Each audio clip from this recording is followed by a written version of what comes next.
finishing up Umbrella Academy, and I've been inspired by the show. I think it's one of the more inventive shows that I've seen in the last couple of years, and that's why I decided to edit that footage. I got some footage of me running down those train tracks in the springtime.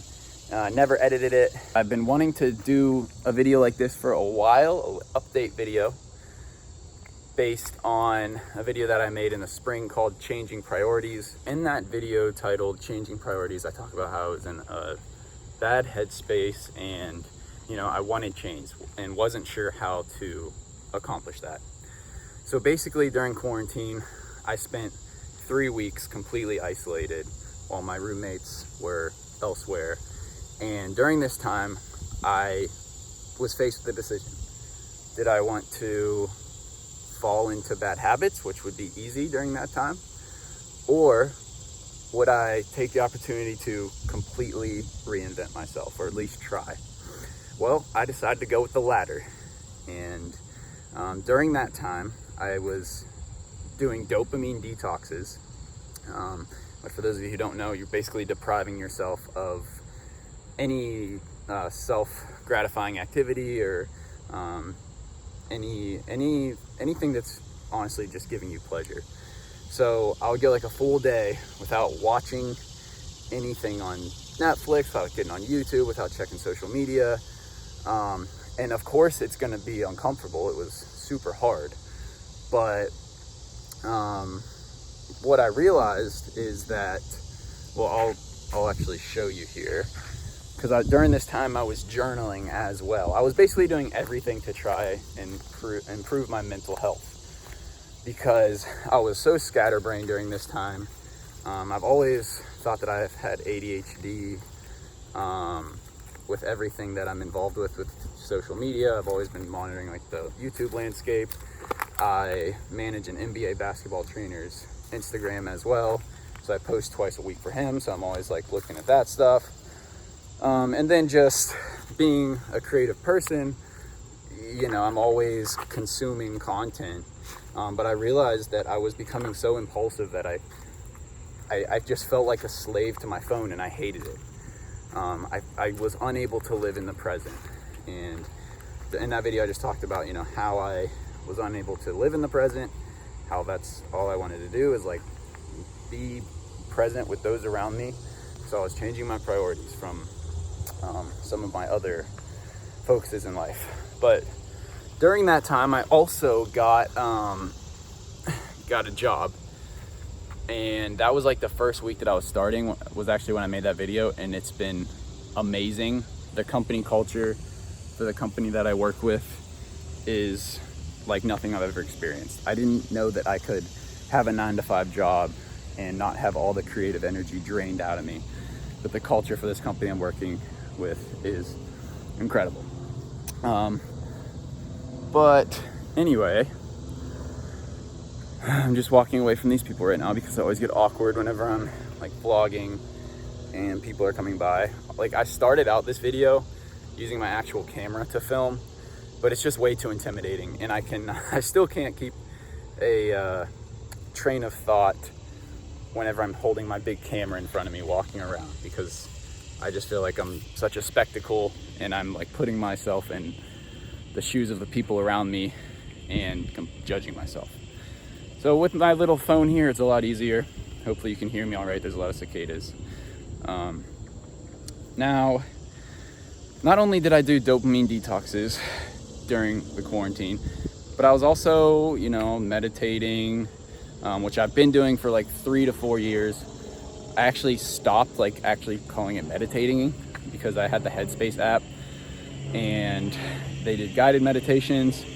Decided that I wasn't going to pay $70 to renew that subscription, because it was just like the principle of the fact, why would you charge that much for guided meditation? Like, there's no overhead, so they're probably just profiting everything. So I just lay on the ground during these dopamine detoxes and just no music, no nothing. And yeah, it was uncomfortable. But then you get curious about why it's uncomfortable. If you ask yourself that, like, why am I feeling this way? Why do I feel like I need some other stimulation? And what happened to me was I realized I don't need external stimulation. Like, I've got everything I need. And, of course, that realization isn't always with me.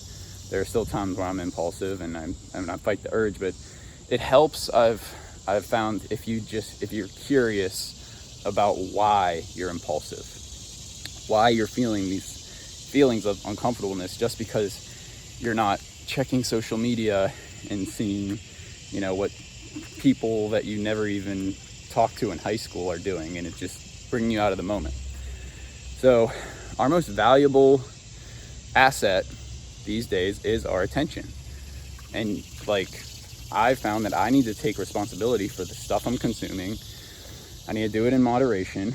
And that's where another thing that really helped me during the quarantine came in, and that was adopting principles of Stoicism.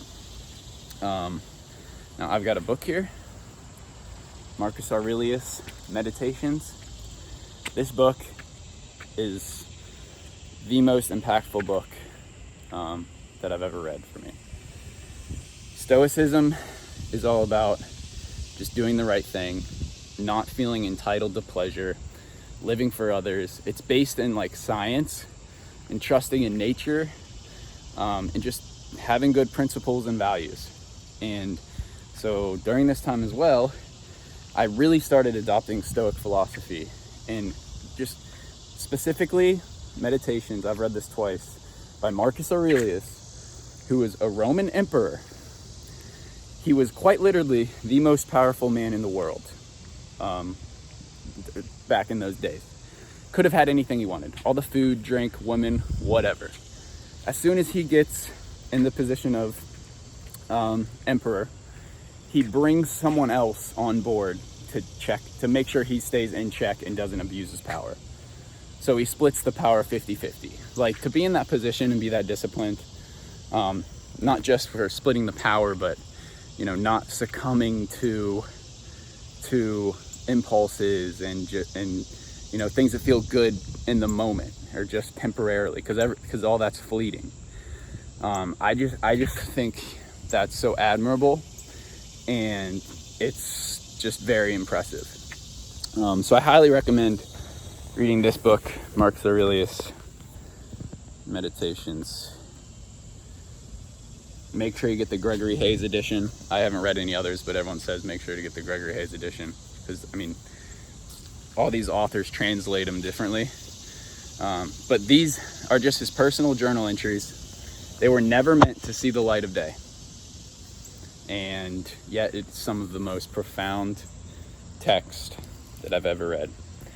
And it's these Stoic philosophies, although at first it was kind of scary, honestly, because it's pretty cynical. Some of the stuff, it's life is short, blah, blah, blah, but then it also turns into an incredibly liberating.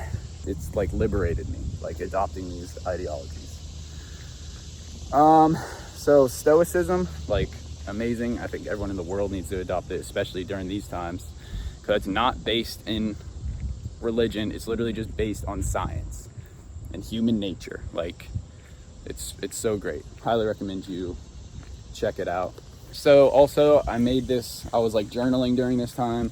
I still hate journaling, but I would do it sometimes. But let me show you what I kind of came to a conclusion with about gratification.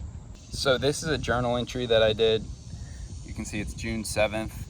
And as I was laying there on the ground one day, just feeling my feelings, I kind of had this idea of how you can stay at more of a baseline. So I call it the line of content. This is my own theory. It makes sense to me. It doesn't make sense to anyone else, then that's fine. But so basically, if you have an impulse for self-gratification and you check that impulse, then you're going to go below your line of content.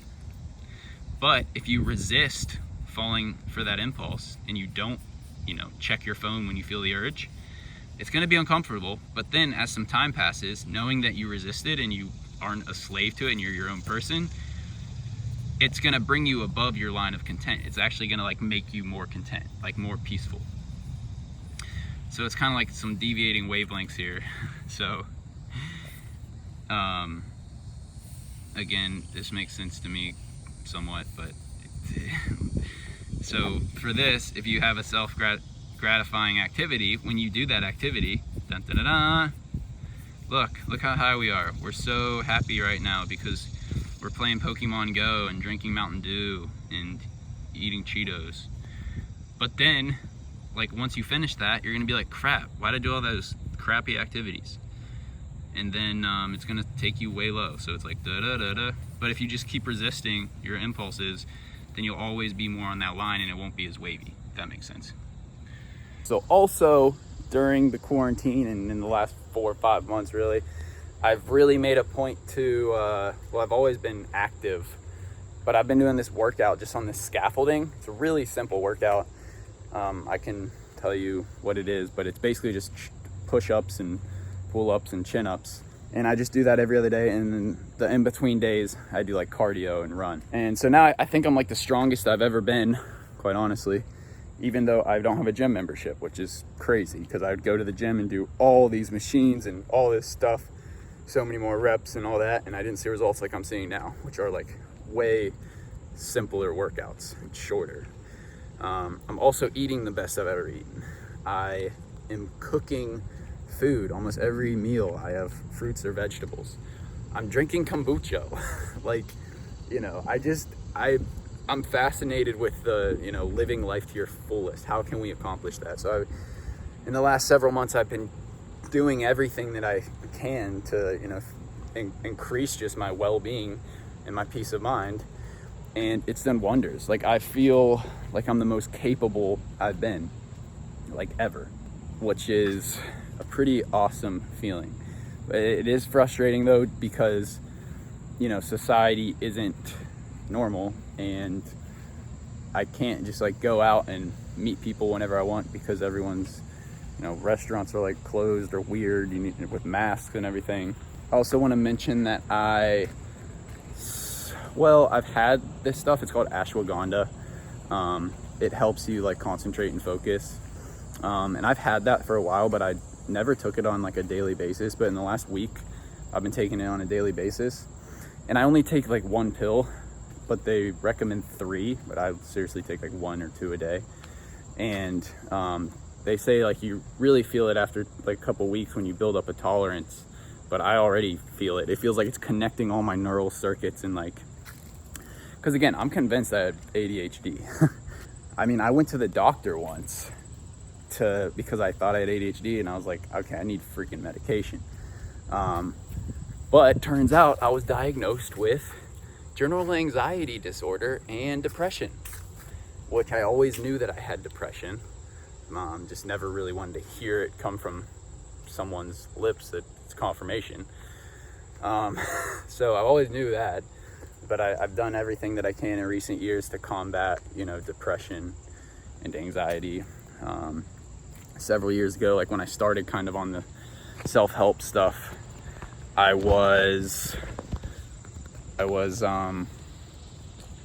started out just listening to like these motivational mixes, like Absolute Motivation on YouTube, and I would go and like run and just listen to these motivation mixes. Then I was doing like YouTube hypnosis to be happier and stuff, and this was 3-4 years ago when I started getting interested in this stuff. So since then, I've just been on this like never-ending pursuit for peace of mind and happiness, quite frankly. But yeah, I just wanted to make this update video because if people saw a video, I know some of you were concerned. And I really just felt like I need to put that out there and be like transparent. And I'm thrilled to say that I'm in a place now where I feel good, like most of the time.